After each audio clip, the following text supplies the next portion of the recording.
This is Global Order. I'm Hindol Sengupta. I'm absolutely delighted that Air Marshal Ravi Kapoor has joined me in conversation today. I requested the Air Marshal to come in conversation with me to explain a few things that have really caught attention around the world. Number one, the incumbent Indian Air Force chief has gone on record to say that there are troubling signs that India is not being able to keep up with the kind of procurement it needs to do to ensure its sovereignty and defense. That's the first question we will discuss with the Air Marshal today. The other question that has caught the eye of many people is this multi-nation plan to build fifth generation aircraft.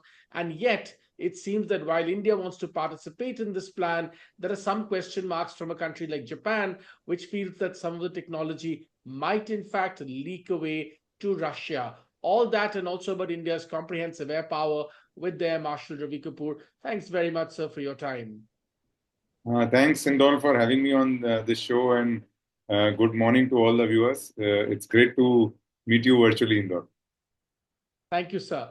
Then I will plunge right in and we'll begin with the first question, sir, which is what did you make of the comments made by the Air Chief, and how desperate or how critical is the situation of the need gap that exists in the Air Force? And in your opinion, why does this gap still persist? It seems to me, at least, that we've been discussing this for a long time. We do have some of the Rafales coming in right now, but the gap still persists. Hindol, we'll have to go back in time a little bit. I think over a period of many years, our inductions have not taken place the way they were planned in a long-term integrated procurement plan of the Air Force. And the major procurements, if we see in terms of fighter aircraft or even in terms of tankers and AWACS, were done in 1990s. And from then on, it is only the Rafale which has been inducted, which is 36-2 squadrons work.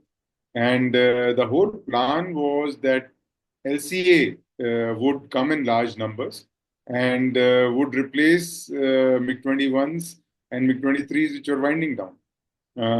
Somehow this has not happened, and I think this was what the chief remarked about during the Aero India in February this year, when he said that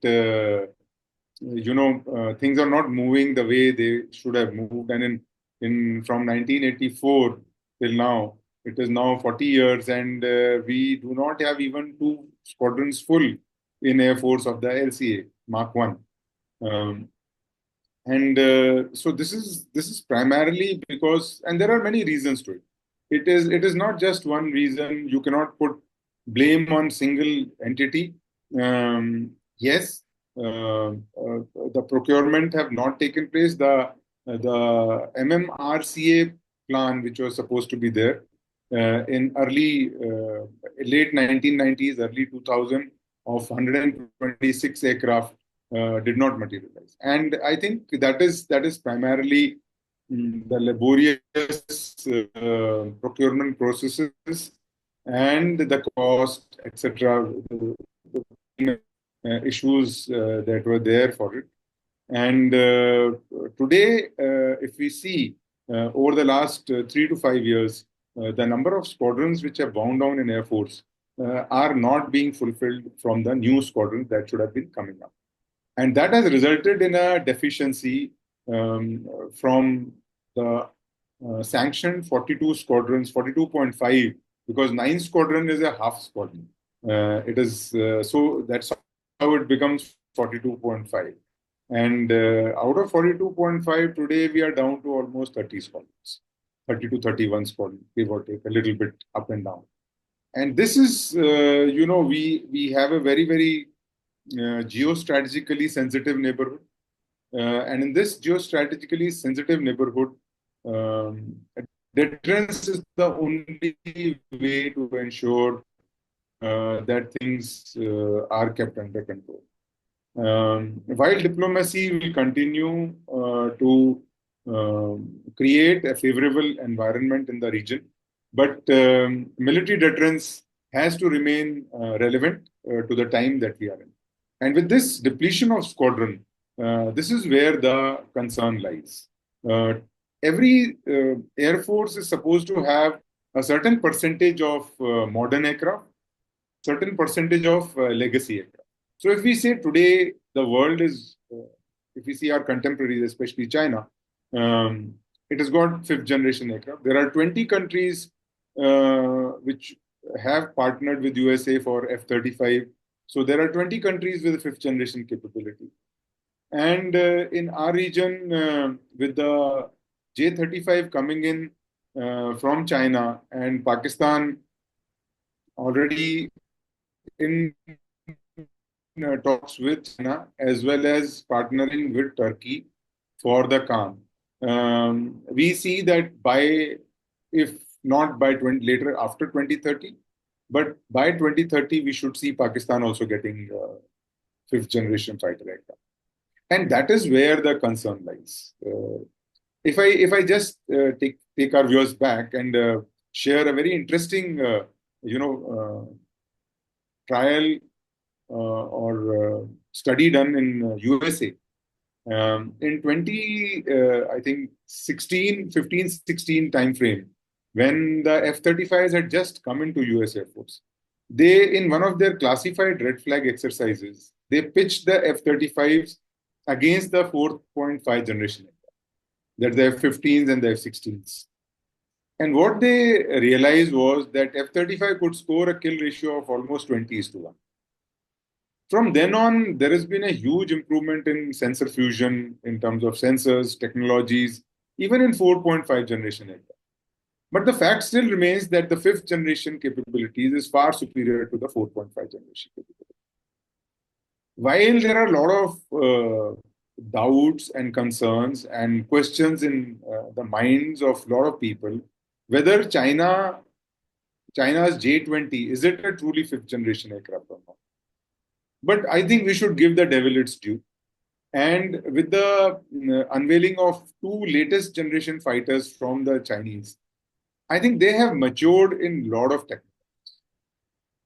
And so if you have the biggest advantage that they would currently have over us is a close to fifth generation aircraft with a very good radar and a long range BBR. And that first shot capability and the long range capability is the difference between two aircraft at this point in time, who are contested, and if you see, equally contested. And so this reduction in the strength and predominantly legacy platforms in Indian Air Force, I would say, should be the cause of concerns. While the Air Force has done a lot in terms of upgrading the Mirages, the MiG-29s, and inducting the Rafale. But yet, when we look at the first shot capability, that is where our concern is. And this is where DRDO, I think, has now started moving in with the Astra 2. And so once we get that, we will be matched in the air-to-air domain. But in terms of stealth and in terms of other integration, we would be short. And since we have two potentially belligerent adversaries and neighbors, it is in our interest that our deterrence should be relevant for the day. And so for that, our military industrial complex, or especially the aerospace industry, will have to come up in terms of having increasing the rate of production first. Second is reducing the time from the time of development of a technology to productionalizing and operationalizing it. These are the two areas where we need to really, really focus. And this is how we will be able to overcome that gap that we are facing now. In terms of, with the last of the MiG-21 squadron phasing out this year, there will be no MiG-21, and so we would be down to almost 30 squadrons. Let me, before I go deeper into our comparison with China, which you alluded to, I want to ask you a question about this new sixth generation fighter that China seems to have demonstrated, unveiled, but there is a lot of question mark about what it actually can do. How far is it really sixth generation? What do you make of it? See, these generational characteristics are not, watertight compartments. From the fifth to the sixth generation, it was like 4 to 4.5 generation. There were certain improvements. But sixth generation will be a little larger improvement from the fifth generation. The aircraft would be stealthy, but the overall quality of stealth and the extent of stealth would be greater. Uh, Secondly, it would be able to have a bigger, longer range. It will have a much better sensor fusion. Uh, it will have more passive sensors which are long range, primarily to prevent it from counter stealth capabilities. It's all its signatures, whether it is infrared signature, radio frequency signature, acoustic signature, or visual signature, would be reduced.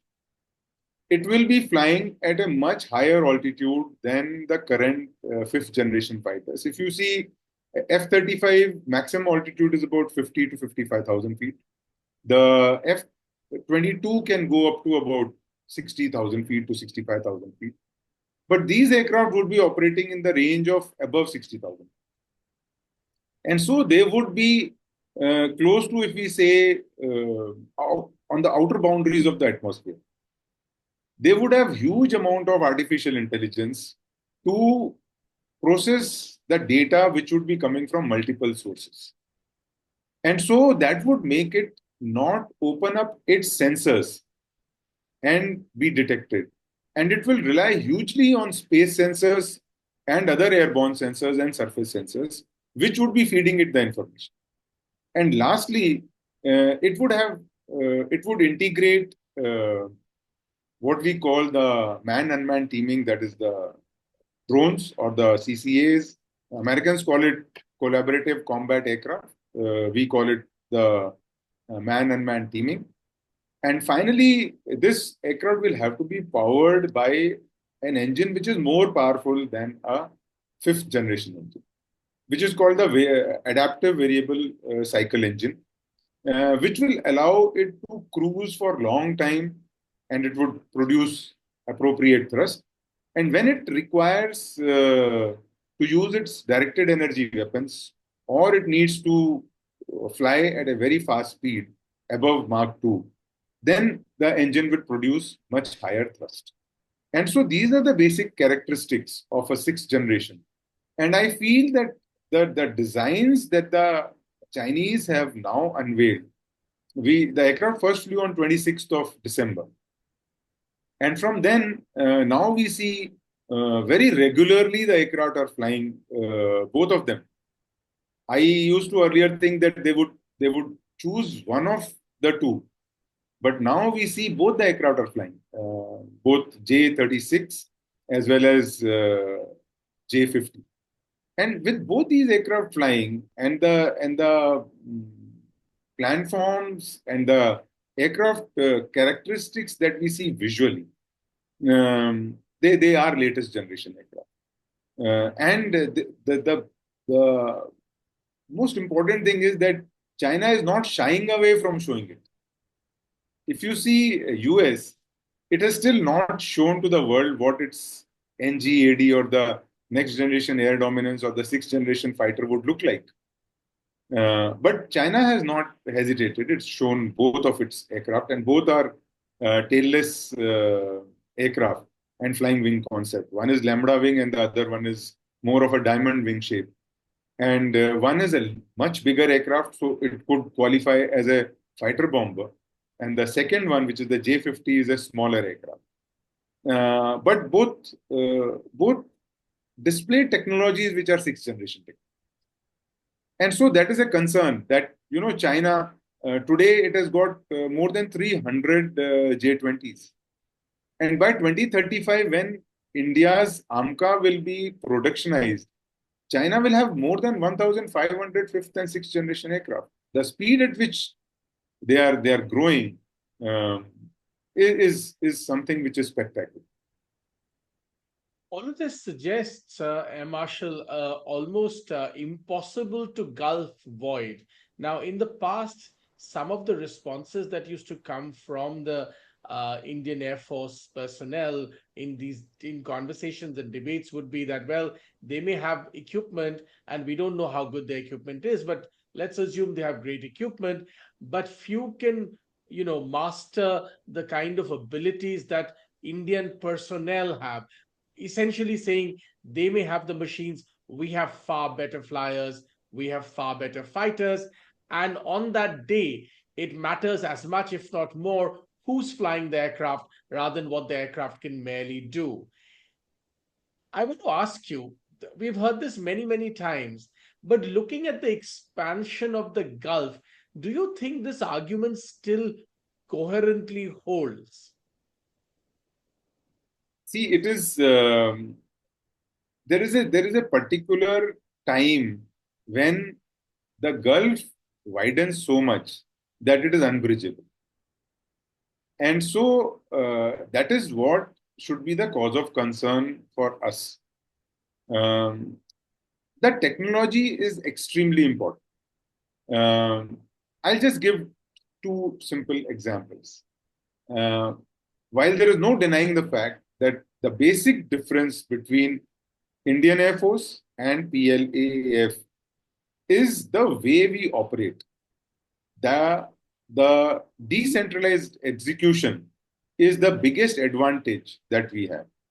The freedom to think independently and execute operations at various levels in the operational cycle is another big advantage that we have.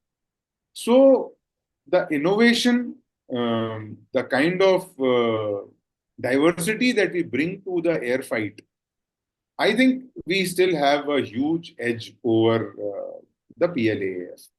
And that is one of the contributing factors. When we read the WDMMA study, it still puts Indian Air Force above the PLA Air Force. And one of the reasons is the quality of training and the quality of the important technologies that are required for an air fight to be there. That means with the induction of Meteor and Rafale, the first shot capability has grown hugely.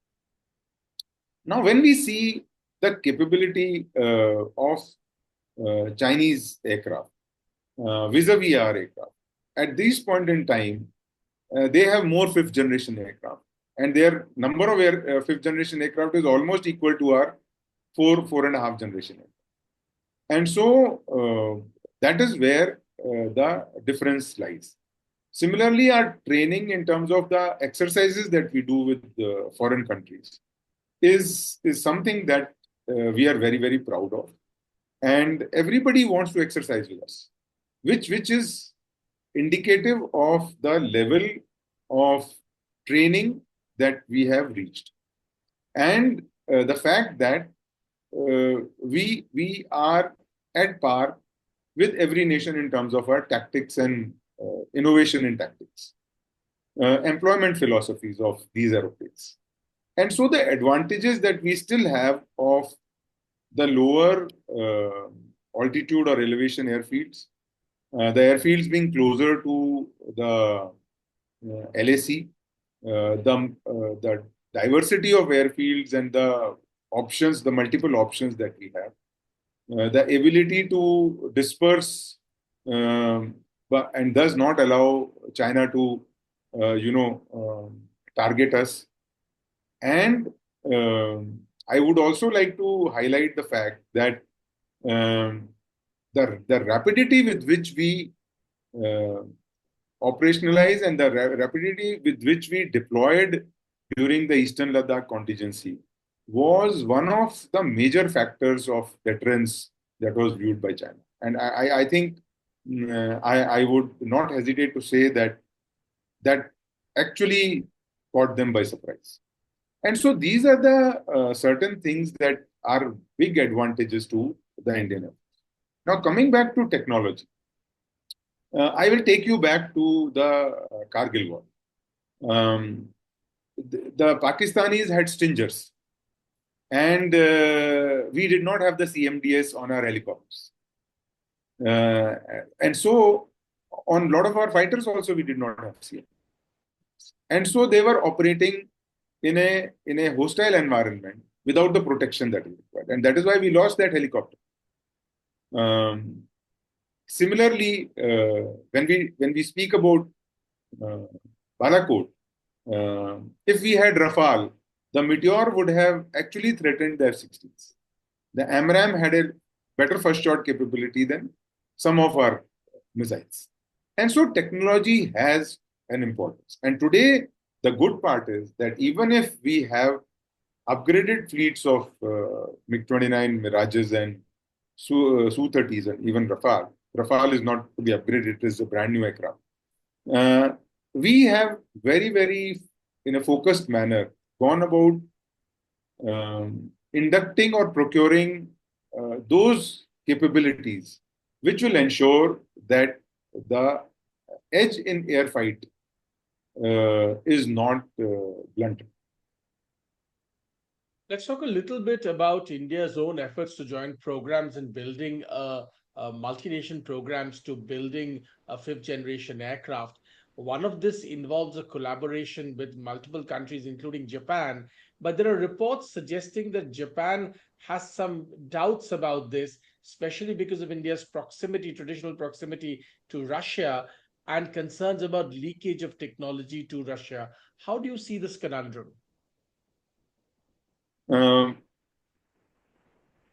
Most countries, except I think USA and China, most countries have gone about collaborating on making the latest generation fighter aircraft, primarily because of the number of technologies and the cost is too high. And it is always in our interest to collaborate. But if we see the current geopolitical and geostrategic milieu, which is now opening up in front of us, there are many concerns. And this is something that is the biggest threat to technology, military technology. Because, like it is always said in diplomacy, there are no permanent friends or foes. There are only permanent national interests. And I recently read in one of a news or a media item that Italian defense minister has gone on record to say that UK is not sharing certain critical technologies in the same program that we are talking about. On the other hand, if we see, Norway has deployed F-35s. Now, Norway is bordering Russia. All those theories of the S-400 and the S-500 being very close or being there would capture data, I think holds no water today as these deployments go on all over the world. Because it is not that Russia will not deploy its S-400 as S-500s close to the Norwegian border. And that will give away a certain amount of capability if we are talking that as the sensitivity. So, in my opinion, as the technology progresses, and today with the S-400 being in India, USA is not shying away from offering F-35s to India. And so, I think it is both ways. That the modern aircraft have fair amount of protection because they are mostly software, heavily dependent. That their peacetime operations and wartime operations, the kind of signatures that they have can be changed a little. And so I do not see it as an impediment in terms of leakage of technology, primarily because when we see US or the Europeans allowing integration of their weapons. Everybody is allowing integration on LCA because it's a completely Indian platform. But there is always a sensitivity if these are being integrated with somebody else's platform, which happens to be their address. So I personally do not see that as an impediment to those concerns. I think are unfounded over a period of time. Because today we are talking about integrating different kind of weapons on different kind of aeroplanes, and we ourselves are exporting weapons, and so this should not be an issue at all. But on the other side, the way I see uh, with the kind of geopolitical and geostrategic uh, milieu which is unfolding at this point in time.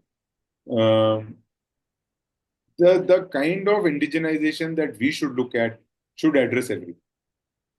It should not be limited to a single item. But my only concern at this point in time is that whether we will be able to develop this technology in the time frame that we want it to be. And for that, the research and development and the production agencies will have to come together and accelerate this process. Otherwise, when would a country accept you as a partner in a process? When it feels, one, there are two requirements. One is economic requirement and other is technology.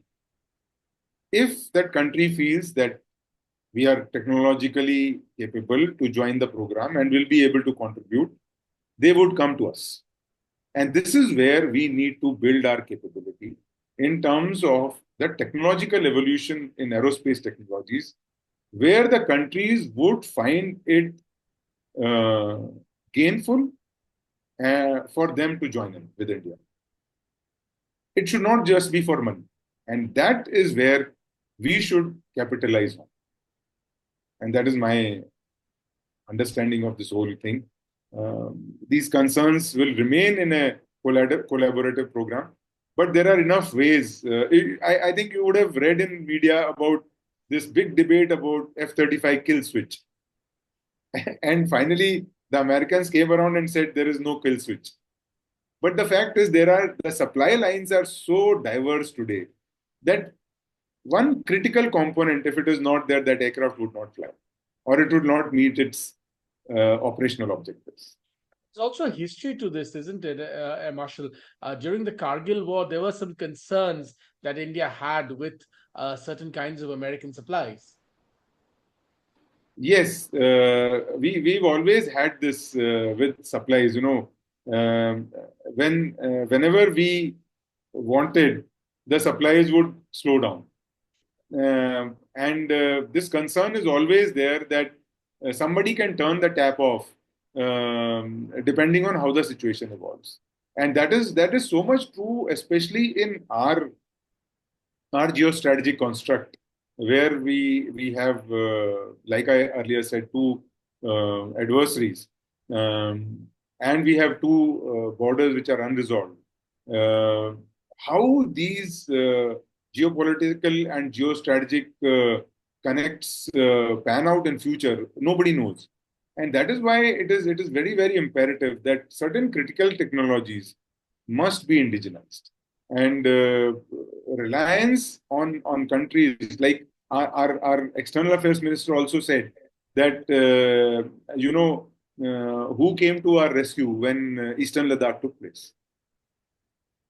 And so these are the clear indicators that we should not rely completely, and yet if we are doing collaboration, we must hold certain strings which we can. As we come towards the end of this conversation, Marshall, I also want to ask you about a point that you began with. You began with the point that not only are we in a difficult neighborhood, many of these problems are only getting worse. Pakistan is restive with the Balochistan issue, and of course the Khyber Pakhtunkhwa issue. Our eastern border, the trouble seems to keep growing. Bangladesh, Myanmar, now some people believe spill over into Bengal, also Indian Bengal. All kinds of problems are brewing. The Bay of Bengal is increasingly getting restive. Comprehensive air power, therefore, is something that we obviously really need. What is your opinion of the status of India's comprehensive air power as it stands today? I think the Air Force is very clear that it has to provide air power for any contingency. Today, we face a lot of challenges. One is on the eastern border, one is on the western border. Then we have piracy. Then we have terrorism, and something which is going to come in a big way. Issues with climate change, issues with the way things are happening, natural disasters, and humanitarian assistance, earthquakes, and things like that. The way we responded recently in Myanmar, we responded earlier in Afghanistan and in other parts. During COVID, we were responding very quickly. And so these, when we talk about comprehensive air power, it encompasses all of these functions. And so it is extremely important to see how things are panning out across the world. And what we have seen is that the air power, because of its characteristics of reach, flexibility, offensiveness, it can parallelly handle various targets. And the biggest is it is trans-domain. That means it cuts across every domain, unlike other domains which do not cut across air power.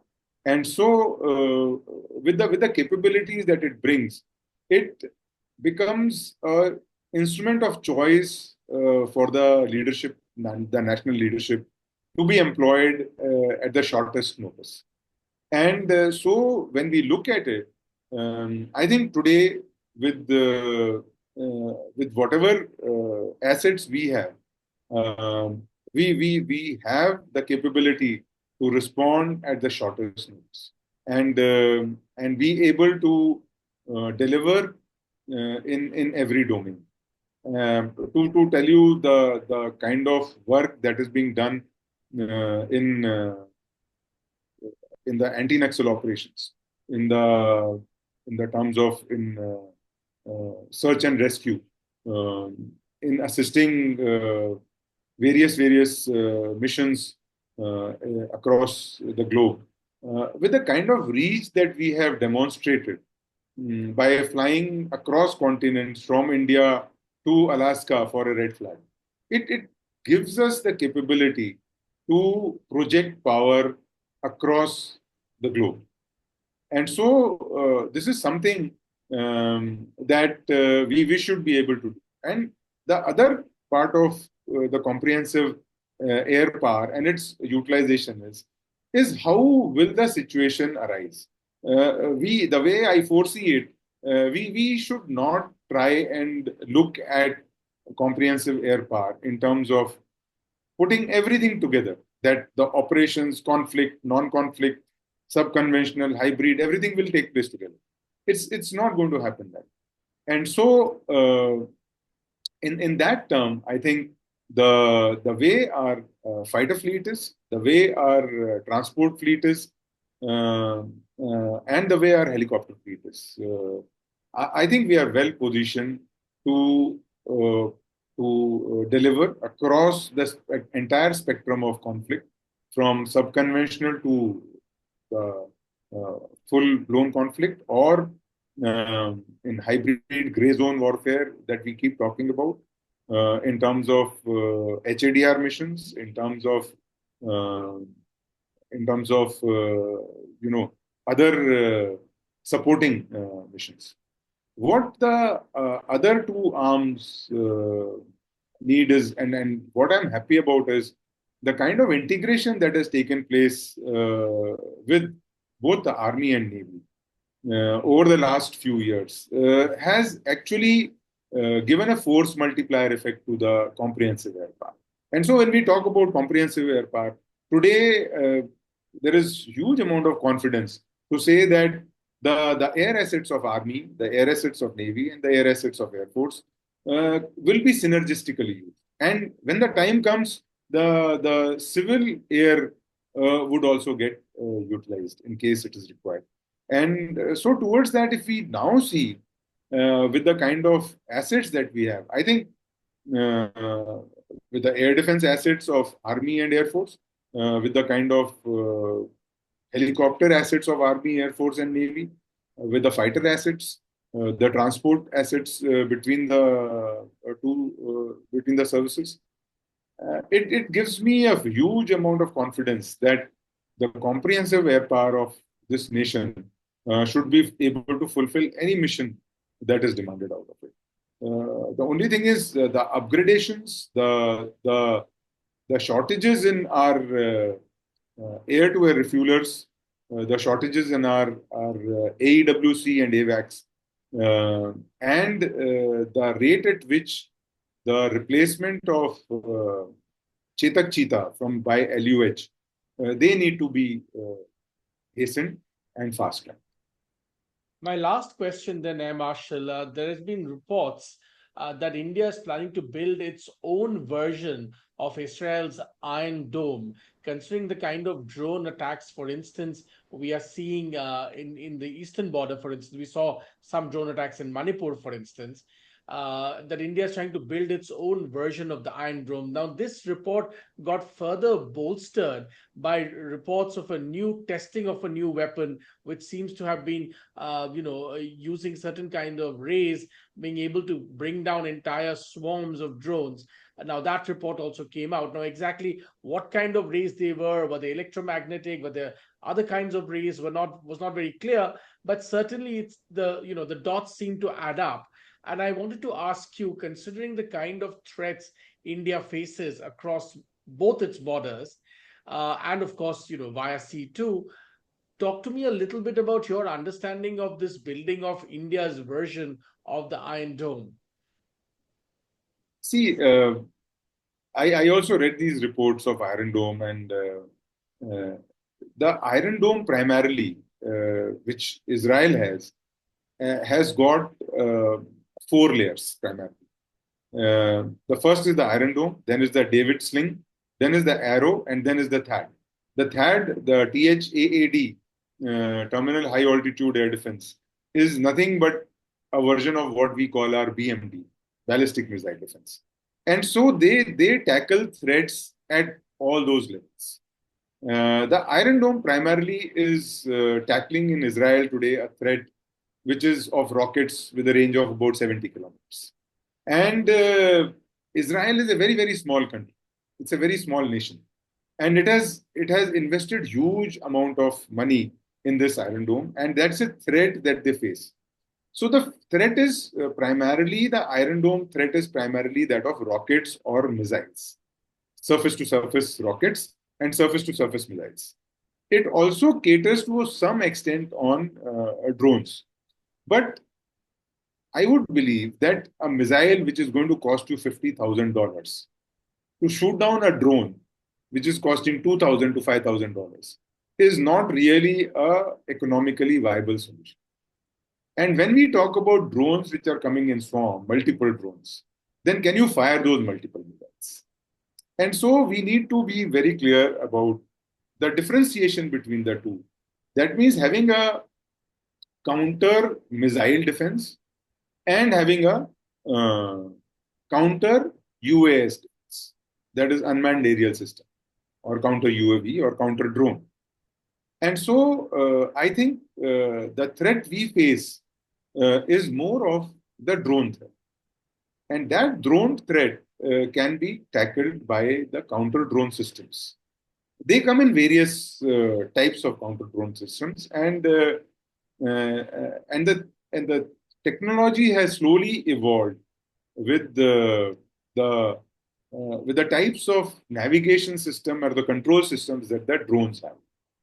Earlier, the drones would be controlled by a radio frequency. That means somebody would be controlling through a remote control.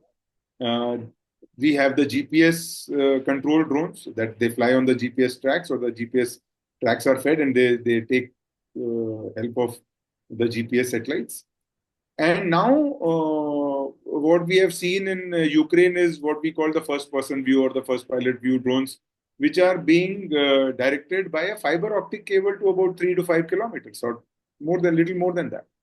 That cannot be jammed. And lastly, what we are going to see is something which completely overcomes this counter drone system, is the satellite view matching, scene matching. That means there is a camera which is looking at the terrain, and there is a imagery which is already fed to the drone, and through artificial intelligence interface, the drone matches the imagery on which it has to travel with the imagery it is capturing from the ground, and then it steers itself, and so it cannot be jammed. So GPS jamming is of no consequence there. And so the best way to tackle these is have a multiple system, a multi-domain system, which would tackle all these threats simultaneously. You cannot have a single solution to a single problem, because you do not know the system which is enabling the drone to reach you. And so it involves, first is detection, then identification, then tracking, and then interception. And now, so these soft kill and hard kill are the two basic methods of doing so. And these methods are primarily, soft kill is jamming the signal which is coming to the jammer, that is the uplink or the downlink. Uplink. And then the second is GPS jamming, if it is relying on GPS. The third is physically, or the radar picking up a drone. The sanitized airspace is known. And now there is a close-in weapon system, which is kind of a weapon system like a gun system that fires and it kinetically shoots down. And the fourth system which has been introduced is the directed energy weapon, which is what you were alluding to, which is what has been tested by DRD. Now, the directed energy weapon is nothing but a laser. So it's a high intensity beam, light, and what it does is it burns the platform or the drone, or it dazzles the payload. So you need very high energy to be concentrated. So about a 3 to 5 kilowatt would meet a range requirement of about 1.5 kilometers or so. And what the DRDO demonstrated is a 30 kilowatt laser, which can engage targets up to a distance of about 5 kilometers. Now, coming to a single drone is easy. For a swarm drone, where there are multiple number of drones, they would all be flying together in a pattern. They are all connected through artificial intelligence, where they have each other's position, and they do it kind of a single entity. And now when you shoot down one drone, you have to go on to the second drone. There is a certain amount of reload time, and there is a certain amount of time to track and shoot. Now that time will not be available when we talk about a kinetic kill in terms of a close-in weapon system. And so what directed energy does is, it gives you, there is no time to reload and go. So it is constantly reloading and firing. And so it will be able to tackle multiple threats in a much shorter time. And so it will not allow those drones to reach the target that we are talking about. And so when we talk about Iron Dome, like you said, I do not think what we have is a ballistic missile defense, and that looks after a particular area. Even Iron Dome looks after a particular area. it cannot look after entire thing because it is it is what you need is a huge infrastructure for it. Like there are 4 launchers in Israel for a particular small area, and each launcher has got 20 missiles each. And what they do is it's a completely automated system. Obviously, human cannot control it. It identifies the rockets or the missiles which are going to fall or likely to target um, assets or population, and it rejects those missiles and rockets which are not going to fall in the populated areas or which is going to cause a military damage. And so it is felt that they need it more because of the Hamas and Hezbollah rockets, because Hamas and Hezbollah are more rockets, and they simultaneously have the directed energy weapon or a high power microwave, and the close-in weapon system also, and the soft kill options. In fact, Israel has pioneered the counter drone system to a large extent, and they're very well tied in with the Americans on sharing the technologies of counter drone, because the counter drone technology has to grow with the drone technology. The moment counter drone comes, the drones have to go on to another technology to ensure that their survivability is ensured. And so, like I covered, that the scene matching and the satellite imagery with the cameras is the new technology that is coming, and the fiber optic cable technology, which is unjammable. And so that is how I think we do not need a Iron Dome as such. It's very expensive. It needs huge amount of investment, and the threat of the rockets and missiles is not. Let's leave it at that. Marshal Ravi Kapoor, thanks very much for your time. I really appreciate your time in taking us through in detail on many issues that impact India's comprehensive air defense and comprehensive air power today, from what we are doing with drones to fifth generation aircrafts and other aircrafts, competition with China. We covered a large span of topics. I thank you for your time. Thank you, Hindol. It was great interacting with you, and it was great to be on this platform. All the best. Thank you. Thank you, sir. Thank you so much.